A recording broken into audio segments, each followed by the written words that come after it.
Good afternoon, friends and family, and welcome. My name is Chris Weston. I'm the Director of Secondary Learning for Farmington Area Public Schools. So we gather here together to do important work with an equity lens for all of our students. We ask that your hearts and minds are open to learning from every opportunity at this year's MMEA's Midwinter Convention. Jazz is all about creating community. In middle school, students are trying things out. They have some basic knowledge of their instruments, but most have only ever played what's on the page. This Informants will demonstrate some techniques to help students feel safe taking risks in the jazz band, get more students improvising faster, and support each other in the jazz community. I'm proud to introduce Rachel Gordon-Mercer and the Bachman Middle School 8th grade jazz band from Farmington.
There we go.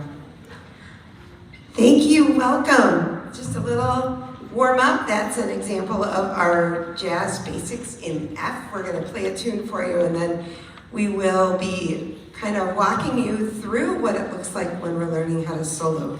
So we're going to start with Putting on the Ritz.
Thank you. So, as you saw there, we had lots of solos. If we could give them one more round of applause. I'm going to name their names. Hold on. We had Parker on the trumpet, Liam on the clarinet, Chase on alto, Isaac on alto, Lucas on bari, Omira on the flute. She moves around a lot. Ryan on the trumpet, Chelsea on alto, and Trinity on the trumpet. Let's give them a round of applause.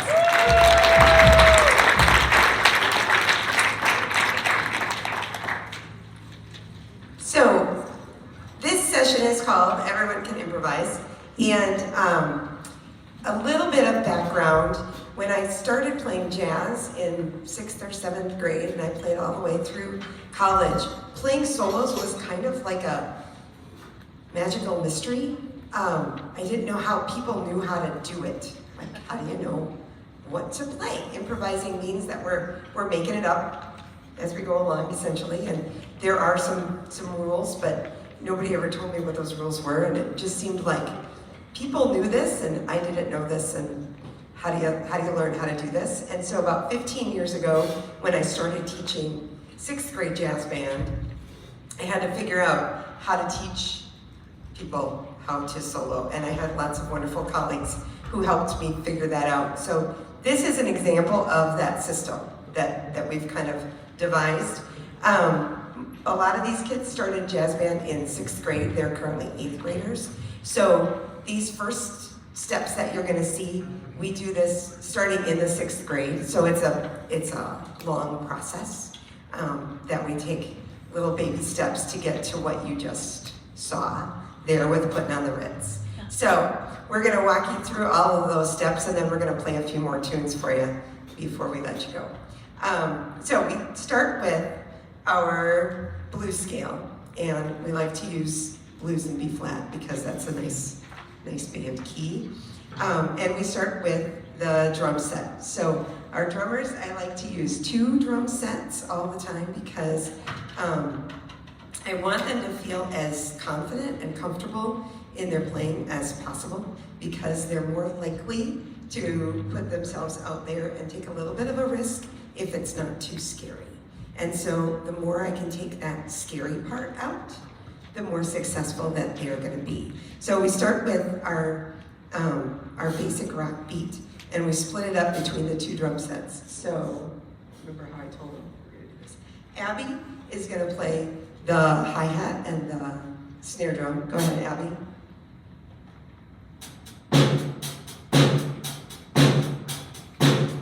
Fantastic. And Will is gonna play the bass drum. Go ahead, Will.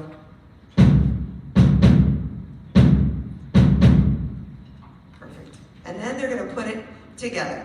Ready? 1, 2, 1, 2, 3,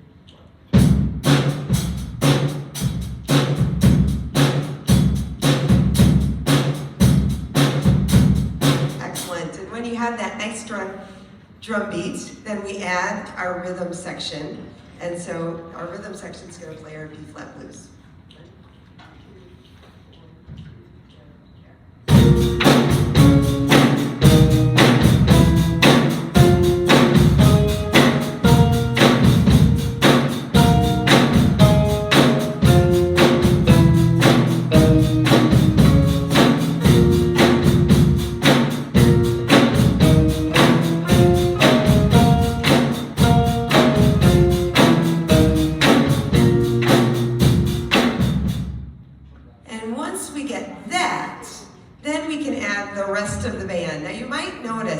My jazz band doesn't look like your typical jazz band, because for us, anyone can be in the jazz band. So we've got our saxophones in the front, and we've got our trombones, but we've also got a baritone, and we've got some flutes, and we've got a clarinet, and bass clarinets, oboe, French horn, trumpets, and lots of rhythm section. So we start on all of those different instruments and put it in the key that it needs to be in so that they can play on the instrument they're comfortable with.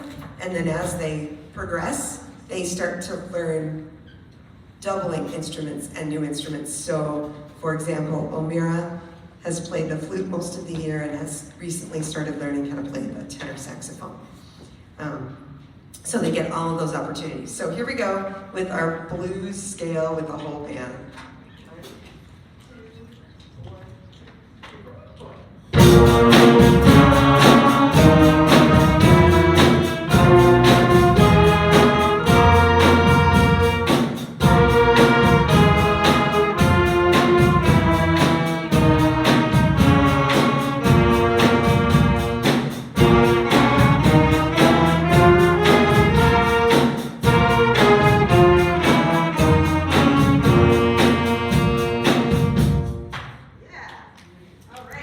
And so then we start to do some soloing and some improvising.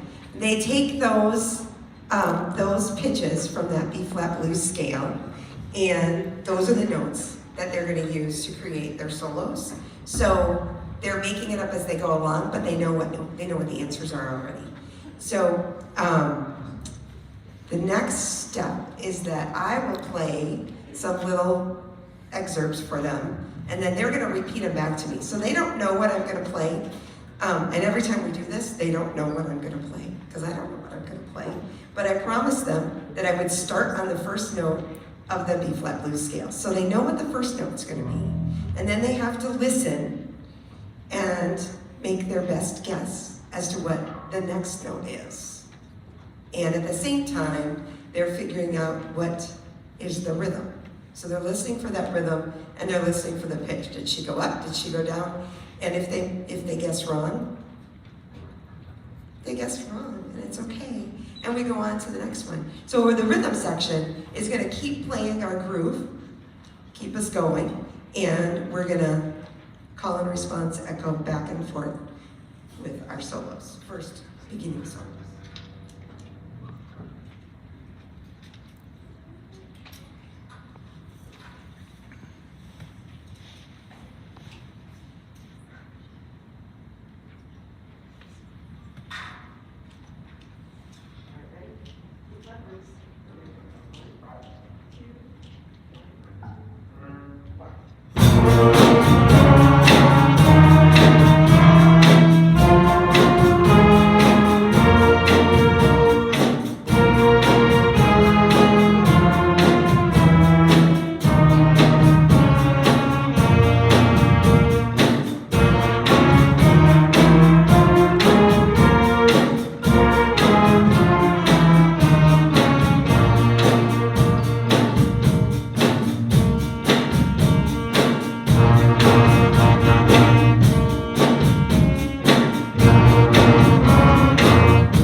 Always fun. Sometimes I throw in a couple that are, I don't start on that first note, and they get mad at me.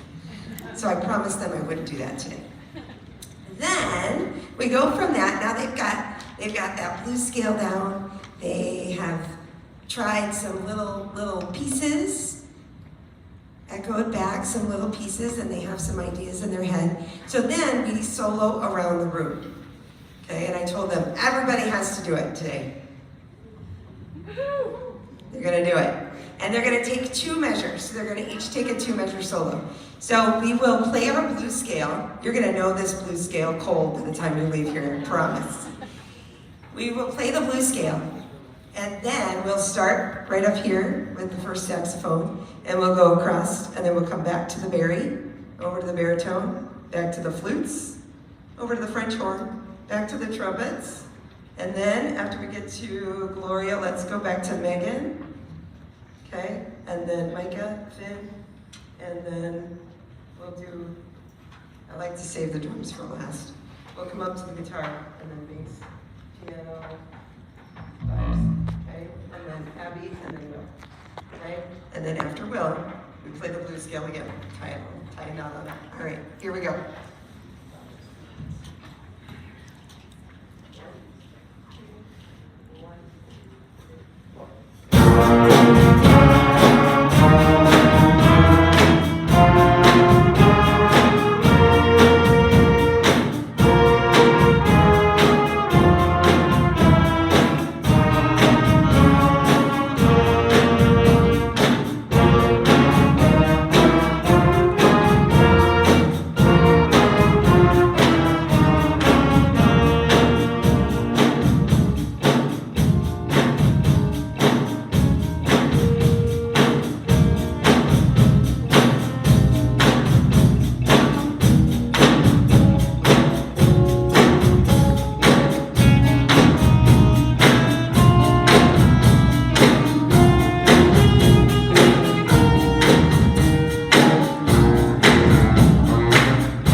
So much fun. And they truly, I didn't set you up. We practice that blues scale, and every time we do that, they play different solos. They're different every single time. Sometimes we will take that a step further and do 4 measures each. We're gonna move on to putting this into some songs now. So we also, with that, will practice standing up, because when you take a solo, typically you stand up, get into the microphone, and so we'll practice doing that with that around the room soloing as well. So they get really confident on how to do that solo. And I think only one of them did this today, but if they can't come up with anything, I tell them to play 2 whole notes. Pick your favorite note, play it twice for 4 beats each. And that's a place to start. Because the thing is, you have to start before you can get somewhere.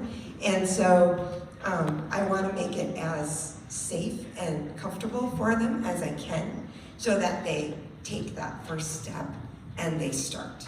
Because once they do it and they go, oh, that was pretty fun, Then they want to do it again and again and again. And you'll see that today that in the pieces, the next two pieces that we're going to play as well, a lot of the same kids are soloing over and over again. I keep a list on the board and I say, who wants a solo today? And they raise their hands.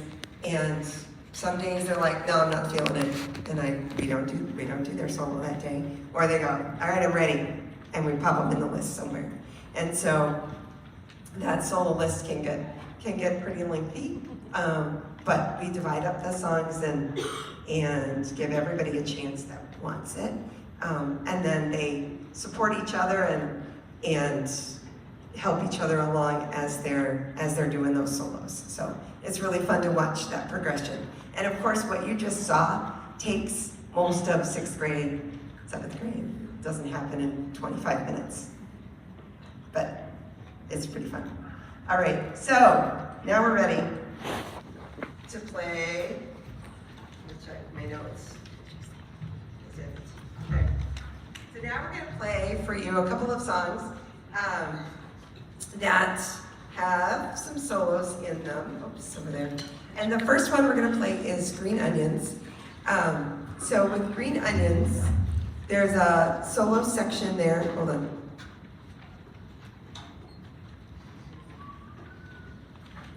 So a lot of times jazz tunes will have a spot where here's where the solos go. And usually they're 8 measures long or 12 measures long. An 8 measure solo seems like a really long time to solo often. So like for Putting on the Ritz, they each did 4 measure solos. And that's a great place to start. Green Onions, we're gonna do 8 measure solos.